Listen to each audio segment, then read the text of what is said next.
नमस्कार दोस्तों, आज हम आपको ले चल रहे हैं एक ऐसे अहम रेल सेक्शन की ओर जो आने वाले समय में भारत के फ्रेट ट्रांसपोर्टेशन की तस्वीर बदलने वाला है।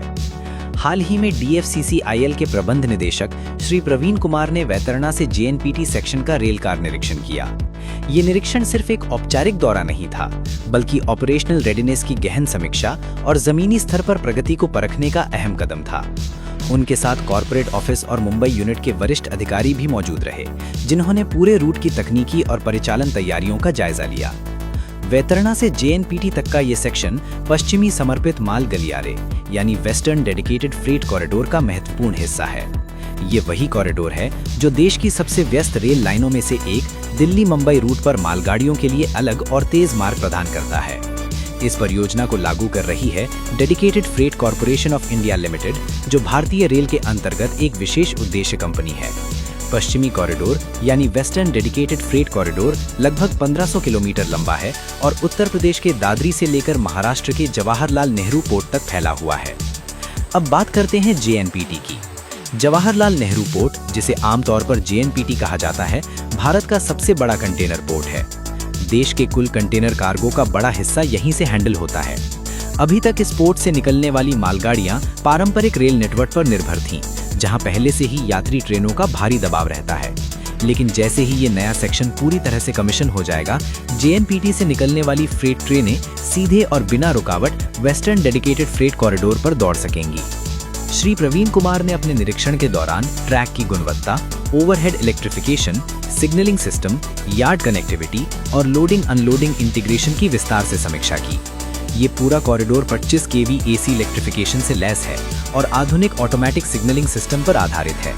यहाँ हाई एक्सल लोड और लंबी डबल स्टैक कंटेनर ट्रेनें चलाने की क्षमता विकसित की गई है, जिससे एक बार में अधिक माल ढोया जा सकेगा। डबल स्टैक कंटेनर ट्रेनें इस कॉरिडोर की सबसे बड़ी खासियतों में से एक हैं, खासतौर पर पश्चिमी कॉरिडोर पर, जहां ऊंचाई के हिसाब से OHE डिजाइन को इस तरह तैयार किया गया है कि कंटेनरों को 2 स्तर पर लोड किया जा सके। इससे एक ही ट्रेन में ज्यादा कंटेनर ले जाए जा सकेंगे, ट्रिप की संख्या कम होगी और लॉजिस्टिक्स लागत में उल्लेखनीय कमी आएगी। निरीक्षण के दौरान अधिकारियों ने ये भी सुनिश्चित किया कि सुरक्षा मानकों का पूरी तरह पालन हो रहा है। ट्रैक संरचना को हैवी हॉल स्टैंडर्ड के अनुरूप तैयार किया गया है। लंबी वेल्डेड रेल, मजबूत बैलास्ट, आधुनिक ब्रिज स्ट्रक्चर और अत्याधुनिक इंटरलॉकिंग सिस्टम इसे पारंपरिक रेल नेटवर्क से अलग और अधिक सक्षम बनाते हैं। जैसे जैसे कमीशनिंग की तारीख नजदीक आ रही है, तैयारी अंतिम चरण में पहुंच चुकी है। ट्रायल रन, स्पीड टेस्ट और लोड टेस्टिंग के माध्यम से ये सुनिश्चित किया जा रहा है कि जब पहली नियमित फ्रेट ट्रेन JNPT से इस कॉरिडोर पर प्रवेश करे तो संचालन पूरी तरह सुचारू और सुरक्षित हो। इस सेक्शन के चालू होने से मुंबई महानगरीय क्षेत्र और आसपास के औद्योगिक इलाकों को सीधा लाभ मिलेगा। कंटेनर ट्रैफिक को तेज और समर्पित मार्ग मिलने से पोर्ट से इनलैंड कंटेनर डिपो तक माल की ढुलाई का समय घटेगा। इससे निर्यातकों और आयातकों दोनों को फायदा होगा, क्योंकि ट्रांजिट टाइम कम होने का मतलब है तेज डिलीवरी और बेहतर supply chain management. Western dedicated freight corridor का एक और बड़ा प्रभाव ये होगा कि पारंपरिक रेलवे ट्रैकों पर यात्री ट्रेनों के लिए अतिरिक्त क्षमता उपलब्ध होगी। जब भारी भरकम और लंबी मालगाड़ियां अलग कॉरिडोर पर शिफ्ट होंगी तो मुख्य लाइनों पर भीड़ कम होगी। इससे पैसेंजर ट्रेनों की समय पालन क्षमता में सुधार होगा और नई ट्रेनों के संचालन की संभावना भी बढ़ेगी। आर्थिक दृष्टि से देखें तो ये परियोजना मेक इन इंडिया और लॉजिस्टिक्स लागत कम करने की राष्ट्रीय रणनीति के अनुरूप है। भारत में लॉजिस्टिक्स लागत GDP के अनुपात में अपेक्षाकृत अधिक रही है। डेडिकेटेड फ्रेट कॉरिडोर के पूर्ण संचालन से ये लागत कम होने की उम्मीद है, जिससे भारतीय उद्योग वैश्विक प्रतिस्पर्धा में और मजबूत होंगे। श्री प्रवीण कुमार का ये निरीक्षण इस बात का संकेत है कि प्रबंधन स्तर पर भी परियोजना की प्रगति पर कड़ी नजर रखी जा रही है। रेल कार निरीक्षण के दौरान उन्होंने संबंधित अधिकारियों को निर्देश दिए कि शेष कार्य समयबद्ध तरीके से पूरे किए जाएं और किसी भी प्रकार की तकनीकी कमी को तत्काल दूर किया जाए। उनका फोकस स्पष्ट था, कमीशनिंग से पहले हर पहलू का फील्ड वेरिफिकेशन।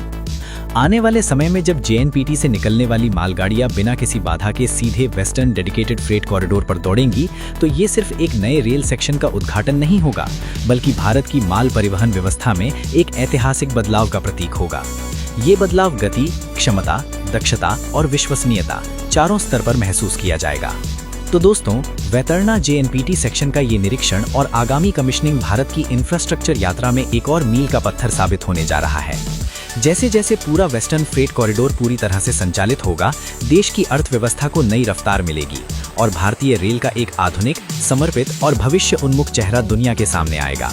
अगर आपको railway infrastructure, dedicated freight corridor और लेटेस्ट रेल अपडेट से जुड़ी ऐसी ही एक्सक्लूसिव और ज़मीनी जानकारी पसंद आती है तो अभी इस वीडियो को लाइक करें, चैनल को सब्सक्राइब करें और बेल आइकन जरूर दबाएं ताकि हर बड़ी रेल खबर सबसे पहले आप तक पहुंचे। नीचे कमेंट करके जरूर बताएं कि आप वेस्टर्न डेडिकेटेड फ्रेट कॉरिडोर और JNPT कनेक्टिविटी पर क्या सोचते हैं। क्या इससे भारत की लॉजिस्टिक्स व्यवस्था में बड़ा बदलाव आएगा? इस वीडियो को अपने उन दोस्तों के साथ शेयर करें जो रेलवे, इंफ्रास्ट्रक्चर या सरकारी प्रोजेक्ट्स में रुचि रखते हैं। मिलते हैं अगले अपडेट के साथ, तब तक के लिए धन्यवाद।